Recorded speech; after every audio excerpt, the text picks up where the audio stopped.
যখন তোমার কেউ রবে না থাকবো তখন আমি, আমার কাছে আসতে হবে বান্দা, যত বড় ক্ষমতাওয়ালা হও তুমি।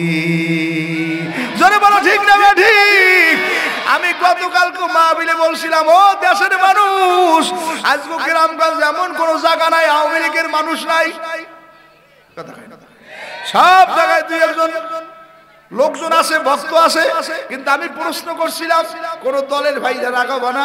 এই আওয়ামী লীগ যিনি তৈরি করলেন বঙ্গবন্ধু শেখ মুজিবুর রহমান, খবর নিলে দেখো তিনি নির্জম নিরালয় টুঙ্গিপাড়া ঘুমায় রয়েছে, কোনো সারা শব্দ নাই। কথা কান ঠিক নেবে ঠিক? সারা দেশে গ্রামগঞ্জে বিএনপির মানুষ আছে, কিন্তু খবর নিয়ে দেখো বিএনপি যিনি তৈরি করলেন জিয়াউর রহমান, আজকে তিনি নির্জম নিরালয় ঢাকাতে ঘুমায় আছে। সারা দেশের মধ্যে নাঙ্গলের মানুষ আছে, এরশাদ সরকারের সৈনিক আছে, কথা কেনা ঠিক না? কিন্তু যিনি এই দলটার প্রধান ছিলেন, দল বাহিনী তৈরি করলো, আজকে রংপুরে ঘুমায় রয়েছে। কি বুঝাইতে চাইলাম? দুনিয়ার সাময়িক নেতা, ক্ষমতা, এমপি, মন্ত্রী, চেয়ারম্যান, মেম্বার যা বলো, সময় শেষ, তিনিও শেষ। এ দুনিয়া মিশে গলে ভাই মায়ায় বাতায় সংসার, মুদিলে আঁকি সবই ফাঁকি, কে আপন আর কে বাবা। কেউ আওয়ামী লীগের নেতা মানি, কেউ বিএনপির নেতা মানি, কেউ জাতীয় পার্টির নেতা মানি, কেউ চেয়ারম্যানের প্রশংসা করি, চেয়ারম্যান চাউল ডাল না দিলে খাইতে পারতাম না। কেউ মেম্বারের খুব প্রশংসা, যে মেম্বার এইবার আমার 30 কেজিতে নাম দেশে, খুব ভালো খাইতে আসি। কথা হয় না? কথা না? বিভিন্ন লিডার পাইছি, নেতা পাইছি, কিন্তু আসলে ওই সময় সবাই এক আওয়াজ ছিল যে আলাস্তুবি রব্বিকুম, সবাই বলছি কলু বালা, যে আমাদের দুনিয়াতে মালিক কেউ নাই, কবর হাসর মিজান পুরসিরা তো কেউ নাই, আমাদের একমাত্র মালিক সে কে? এই আল্লাহকে যারা আল্লাহ বলিয়ে স্বীকার করবে, আল্লাহ পাক বলে বান্দা তুমি দুনিয়া আমাকে নিয়ে যত সময় ব্যয় করবা, মরার পর আমি আল্লাহ পাক তোমাকে জান্নাতের মেহমান হিসেবে দেব। বাইরে এখন আসলে বর্তমানে মাহফিল যাই বলি, এটা নিয়ম অনুযায়ী চলতেছে, কিন্তু মানুষের পরিবর্তন নাই। কি বলেন? যেই পরিমাণে বয়ান চলতেছে, আজকে আমার মনে আপনাদের বলা উত্তর দক্ষিণ মিলে এই প্রায় 50টা মাহফিল চলে, হিন্দুও সব মুসলমান হয়ে যায়, কিন্তু বয়ান চলতেছে, কিন্তু কোনো পরিবর্তন। আর আমরা তখন বর্তমানে শুধু বয়ান করি, কোনো বাধা বিঘ্নতা নাই। আর আল্লাহর হাবিব বয়ান করছেন, শত বাধা বিঘ্নতা সামনে আসছে, এই বাধাকে উপেক্ষা করিয়ে নবী বয়ান করছেন। এই বয়ানের মধ্যে বরকতের মালিককে জোরে কয়। আমরা শুধু বয়ান করি, কিন্তু কিছু দেখাইতে পারি। কি বলেন? কিছু দেখাইতে পারি।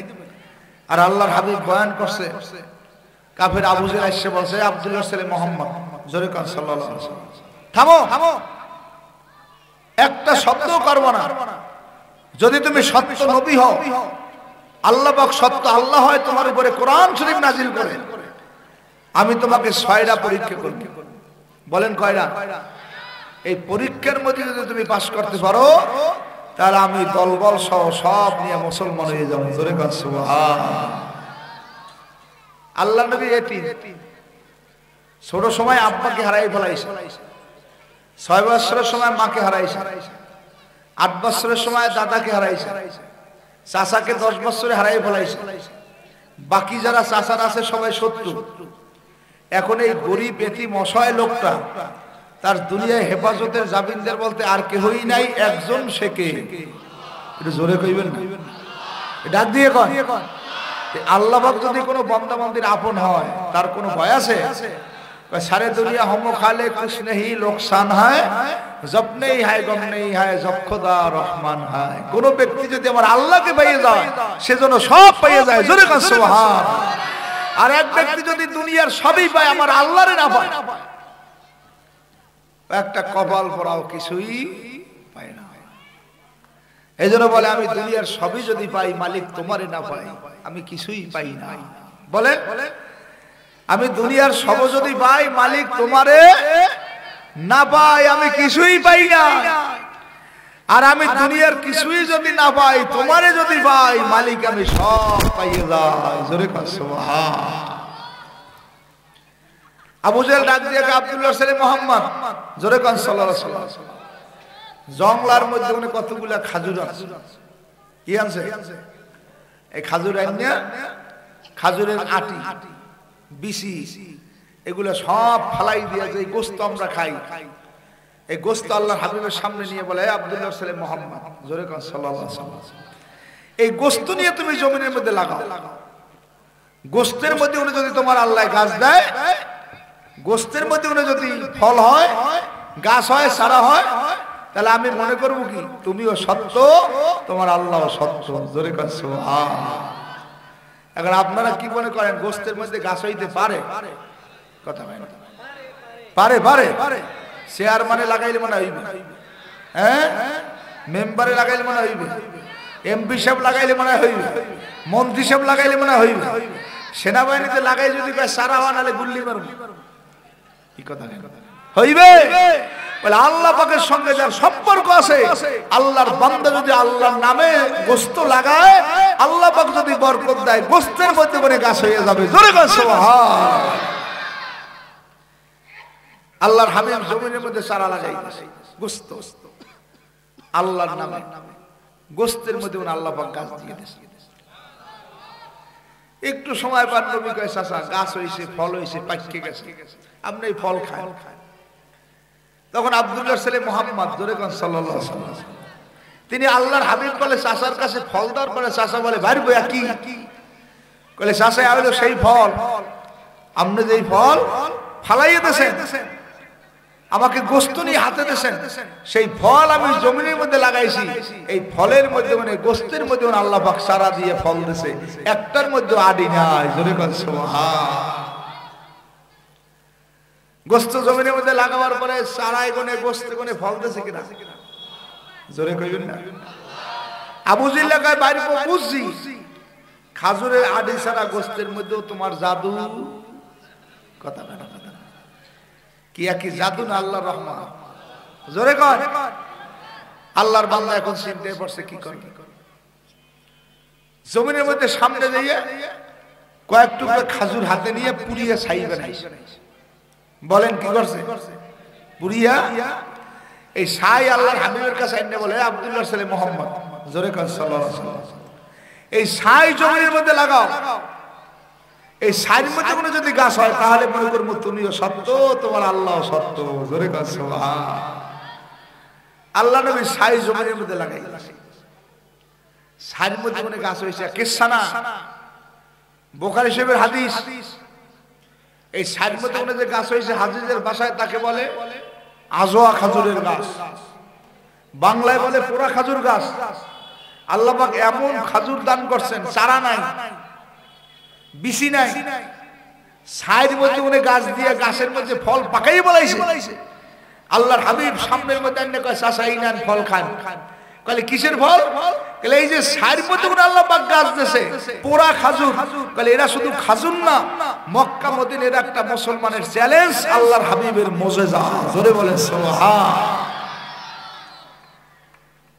কলে যদি মক্কা মদিনায় এর দুই টুকরো খাজুর আর আধা গ্লাস জমজমের পানি কোনো মানুষ খায়, আল্লাহ পাক ওই মানুষটার শরীরের জাদু টোনা সাপের বিষ পর্যন্ত পানি করিয়ে দেয়।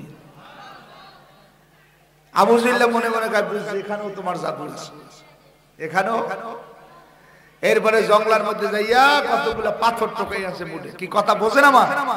কি আছে? কতগুলো পাথর মুড়ের মধ্যে আইনে আল্লাহর হাবিবের সামনে দিয়ে কয়, এ আব্দুল্লাহর ছেলে মুহাম্মদ, জোরে কর সাল্লাল্লাহু আলাইহি ওয়াসাল্লাম, এই পাথর আমি কি আনলাম মুড়ি করিয়া তো তুমি জানো না, এই যে তোমার সামনে ধরলাম, এই জিনিসটা যদি তুমি বলাইতে পারো যে আমার মুড়ের মধ্যে কি আছে, তাহলে আমি নিঃসন্দেহে কলেমা পড়ে মুসলমান। আল্লাহ নবী কয়, চাচা আমাদের কথাবার্তা তো ঠিক নেই, তাই নিয়ত করেন কি আসলে মুসলমান হইবে? আবু জিল্লাহ কান্দে কয়, লা শাক্কা ফি, কোনো সন্দেহ নাই, আমার মুডে কি আছে এই যদি বলাইতে পারো তাহলে আমি দলবল সব মুসলমান হয়ে যাব। মুডের মধ্যে কি কেউ জানে? কে জানে? নবী ডাক দিয়ে কয়, চাচা মুডের মধ্যে কি আছে আমি বলবো না, ওরা বলবে। আবু জিল্লাহ আসছে, বলে কি আমার মুডের মধ্যে হইলো পাথর। পাথরে তো কথা বলতে পারে, বাইরে যদি বলতে পারে তো একটু বলাও তো। আল্লাহর হাবিব ডাক দিয়ে বলে, আমার চাচার মুডের মধ্যে তোমরা কারা? বলার সঙ্গে সঙ্গে আল্লাহর হুকুমে পাথরের জবান খুলিয়ে গেল। পাথর মুড়ের মধ্যে ভাই লাভার কা সাধু আল্লাহ ইলাহা ইল্লাল্লাহু ওয়াহদাহু লা শারীকা লাহু ওয়া আশহাদু আন্না মুহাম্মাদান আবদুহু ওয়া রাসূলুহু। আবু জেহেল হাতে করে পাথরগুলা ফিক মেরে ফলায় দেছে, এ পাথর তুই জমিনের মধ্যে বইয়ে লাফাওয়ার কালেমার সাক্ষী দাও। ও আমার রতনপুরের বাবারা, যুবক ভাইরা, পর্দার মধ্যে মায়ের, আমার বোনেরা, এ আওয়ামী লীগের ভাই, বিএনপির ভাই, ব্যবসায়ী, গাড়িওয়ালা, বাড়িওয়ালা, কবরের যাত্রীরা, যেই পাথর নবীর কথার কারণে আল্লাহর হুকুমে কালেমার সাক্ষী দেয়, ওই কালেমা কি সত্য না মিথ্যা? এ রতনপুরের বাবারা, কালেমা যদি সত্য হয় তাহলে কোরআন কি সত্য না মিথ্যা? কোরআন যদি সত্যই, কোরআন যে মাওলায় বানাইছে, আমার মাওলাই কি সত্য না মিথ্যা? যদি আমার মাওলাকে বিশ্বাস করো, কোরআনকে বিশ্বাস করো, হাদিসকে বিশ্বাস করো, আমরা মুসাফির মানুষ, তোমার পায়াত দিয়ে বললাম দলাদলি হিংসারিয়া ছাড়ো, অল্প সময়ের জন্য এই ময়দানে বসো। এখানে কোন দলের নেতার স্লোগান হবে না, কোন দলের মার্কার কথা হবে না। এই ময়দানে বসলে আল্লাহ এবং রসুলের কথা নিয়ে ওলামায়ে কেরাম আলোচনা করবে। যাদের আব্বা মা দুনিয়ার থেকে বিদায় হয়ে গেছে, ওই বান্দা বান্দির সিনার মধ্যে যখন আল্লাহর মহব্বতের কথা ঢুকবে, তার চোখ দিয়ে যখন 2 ফোঁটা পানি বাইর হবে, আমার মাওলা ডাক দিয়ে বলবে, বান্দা বান্দি যারা আমার ভয়, আমার জাহান্নামের ভয় চোখের পানি ফালাইছে, আমি মাওলা দয়া মায়া করিয়া তাদের সবাইরে মাফ করিয়া দিলাম। নারায়ে তাকবীর। ও ভাই আমার, বাবারা, পর্দার মধ্যে মায়ের, আমার বোনেরা, ও মাগো, মাইকের দিকে কান লাগাও আর 2 ফোঁটা চোখের পানি ফালাও। সুযোগ পাইলে একটু মাওলার দরবারে কান্দো। ও মা, তোমার গুনাহ করতে করতে, গান বাজনা শুনতে শুনতে এখন আর কান্না আসে না। ও মা, যদি চোখের পানি নামো, পরে বুঝবা তোমার কলবটা শক্ত হয়ে গেছে। কান্না সারা বান্দা বান্দি আল্লাহর মহব্বত পায় না। এখন কান্না না আসলে মনের বোঝাও রে মন। একদিন নতুন বধূ হইয়া স্বামীর বাড়ি আসছি, কত দুধের শরবত, ট্যাঙের শরবত আমারে খাওয়াইছে।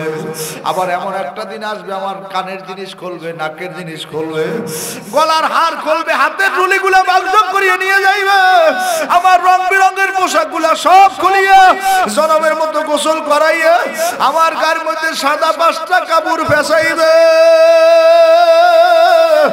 আমার এক ছেলে আর এক ছেলের গলা ধরিয়ে কাঁদবে আর বলবে, ভাইরে আমার মায়ের এখন শত ডাকি আর তোমায় জবাব দেয় না।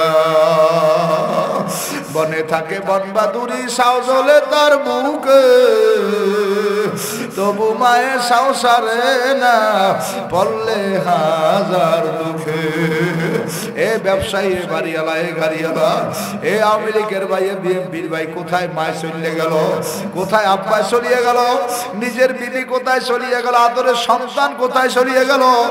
এক করে 10 জন 15 জন মানুষ থাকতা, এখন 5 জন 7 জন মানুষও নাই, ঘর খালি হয়ে গেছে। তুমি আর আমি একদিন চলিয়ে যাব। যারা যারা কবরে যাওয়া বিশ্বাস করো, তারা একটু জোরে আমার মাওলারে আল্লাহ কইয়া ডাক দাও। এ জবান খুলে জোরে ডাক দাও, আল্লাহ। নারায়ে তাকবীর। আমার মাওলারে যারা বিশ্বাস করে, তারাই তো আমার মাওলার হুকুম মানে, ঠিক না বেটি জোরে গান?